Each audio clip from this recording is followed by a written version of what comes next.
오전 12시 많은 참여 바랍니다.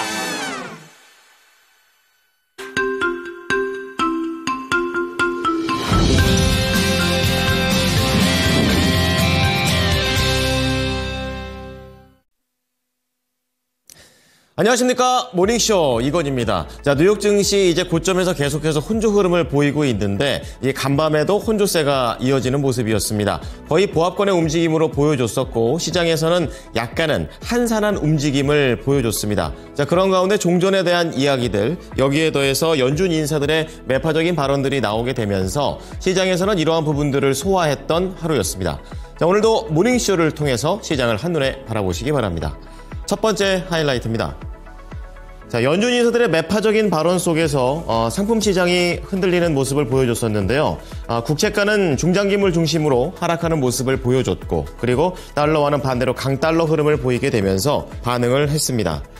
자, 그런 가운데 종전에 대한 얘기가 지난주 후반부터 계속해서 이번 주까지 이어져 가고 있는 상황인데요. 이제 미국과 러시아가 종전 협상에 돌입한 가운데 우크라이나 대통령은 유럽도 이러한 협상에 포함되어야 된다라고 얘기를 하게 되면서 의견을 내고 있습니다. 자, 그런 가운데 경제지표를 하나 더 보겠습니다. 2월에 주택시장지수가 큰 폭으로 하락을 하게 되면서 미국 경기에서의 불확실성이 조금 더 커져 있는 모습입니다. 5개월 내에 최저치를 기록했습니다. 자, 그런 가운데 오늘 첫 번째 특징주는 인텔이 되겠습니다. 인수설에 따라서 사업 부분을 나눠서 각자 매각을 할 것이다라는 그런 얘기들이 나왔습니다. 인텔은 크게 급등하는 모습이었고요.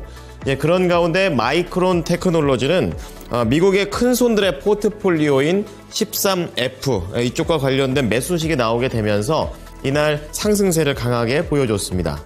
자, 여기에 더해서 원전, 특히 전력 쪽에서 원전 관련주인 컨스텔레이션 에너지가 이날 워런 버핏의 효과 덕분에 강세를 띄웠고요. 장중에 나온 실적으로 매드트로닉, 가장 시가총액이 큰 종목이었습니다. 의료기기 업체이게 되었는데요. 앞으로 이 부진한 전망 때문에 결국 큰 폭의 하락세를 보였습니다. 자, 오른쪽으로 넘어와 보시면 오늘자 뉴스 준비가 되어 있는데요. 첫 번째는 관세입니다. 이 미국의 철강 관세가 결국에 국내에도 악재가 될 수 있다라는 S&P의 분석이 나왔습니다. 자, 그런 가운데 레거시 반도체 쪽에서 삼성이 모바일용 AI 칩을 3년 뒤에 선보이겠다라고 얘기를 했고요. 이제 그런 가운데 임상과 관련해 대화제약에서는 긍정적인 임상 결과가 나오게 되면서 주목받고 있습니다. 자, 리포트도 체크해 보겠습니다. 원전 쪽에서 두산 에너빌리티입니다. 목표 주가 상향됐습니다. 최근에 약간은 불확실성이 커지는 모습이었는데요. 결국에 본질에 집중하자라는 내용입니다.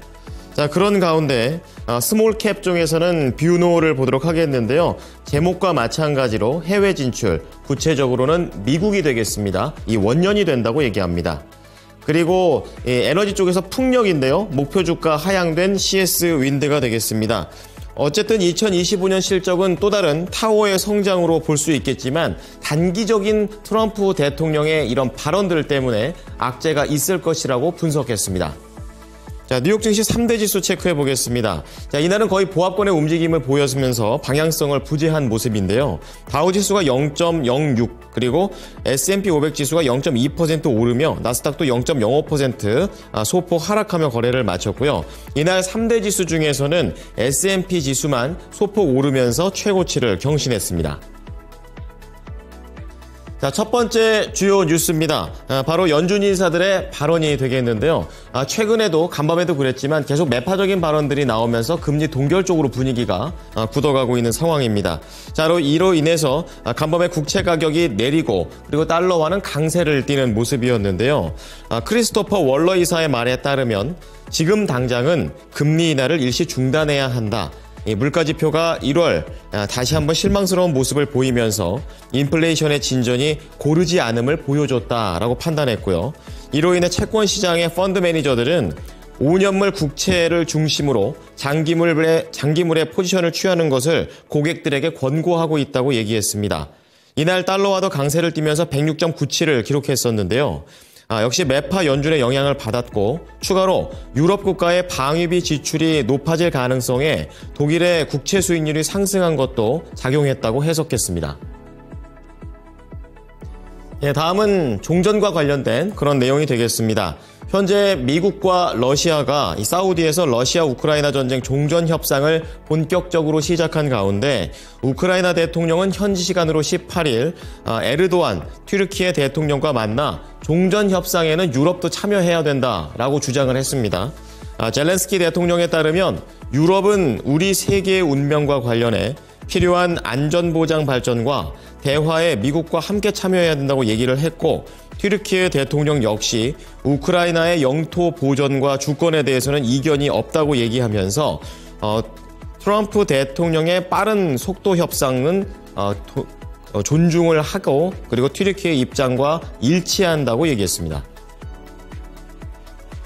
자, 세 번째 소식입니다. 미국의 경제지표가 되겠는데요. 현지 시간으로 18일 전미 주택건설업협회에서 2월 주택시장지표를 발표했습니다. 전월 대비 5포인트 하락하게 되면서 42로 나왔는데요. 5개월 만에 최저치입니다. 그리고 50 이하이기 때문에 낙관보다는 비관적인 시선이 더 강해진 겁니다. 자, 이번 지수의 하락은 관세 불확실성과 높은 주택비용, 그리고 상승한 모기지 금리가 복합적으로 작용한 결과로 풀이했고요. 전미 주택건설 협회장은 특히 관세의 불확실성이 향후 판매 기대를 2023년 12월 이후 최저 수준까지 끌어내렸다면서 우려했습니다. 다음은 특징주입니다. 인텔인데요. 인수설이 나오고 있습니다. 설계 파트와 제조 파트를 두 가지로 쪼개서 각자 다른 회사에 판다라는 건데요. 설계는 브로드컴에 그리고 제조는 TSMC 쪽에 나눈다는 설이 되겠습니다. 하지만 아직은 예비 단계다라고 하면서 목소리를 아꼈습니다. 하지만 종목은 반응했는데요. 장대 항목 뽑아내면서 16% 급등한 27달러의 거래를 마쳤습니다. 자, 두 번째는 국내 삼성전자와 SK하이닉스에 더불어 3대 축인 마이크론이 되겠는데요. 13F의 공시 호재에 강세를 띄었습니다. 이 13F라는 것은 미국 큰손들의 포트폴리오를 말하는 건데요. 헤지펀드의 대부인 드라켄밀러가 마이크론 테크놀로지를 매수했다라는 그런 소식이 나오면서 강세를 띄었습니다. 미지오 쪽에서도 하반기에 이 D램과 관련된 수급 상황이 개선될 것으로 보면서 메모리 주식을 이제는 사야 된다라고 언급한 것도 호재였습니다. 이날 마이크론 테크놀로지 무려 7.3% 오르며 106달러의 거래를 마쳤습니다. 자, 다음은 미국의 원전 관련주입니다. 컨스텔레이션 에너지가 되겠는데요. 버크셔 해서웨이가 이 4분기에 14억 달러 상당의 포지션을 취했다라는 소식이 나오게 되면서 원전에 대한 기대감이 높아졌습니다. 컨스텔레이션 에너지는 이날 2.6% 오르면서 주당 325달러의 종가를 형성했습니다. 자, 마지막으로 실적과 관련해서 메드트로닉 보겠습니다. 의료기기 업체가 되겠고 이날 시장에서 가장 시총 규모가 컸습니다. 매출은 예상치를 하회했고 주당 순이익들 예상치를 상회하게 되면서 혼조된 실적을 보였고요. 하지만 시장에서는 부진한 전망 쪽에 포인트를 맞췄습니다. 매출과 주당 순이익 모두 다 예상치를 하회했습니다. 자, 메드트로닉 장중에 결국 7.2% 하락하면서 거래를 마쳤고 시간 외에서는 현재 0.2% 상승하면서 추가 하락은 나오지 않고 있습니다.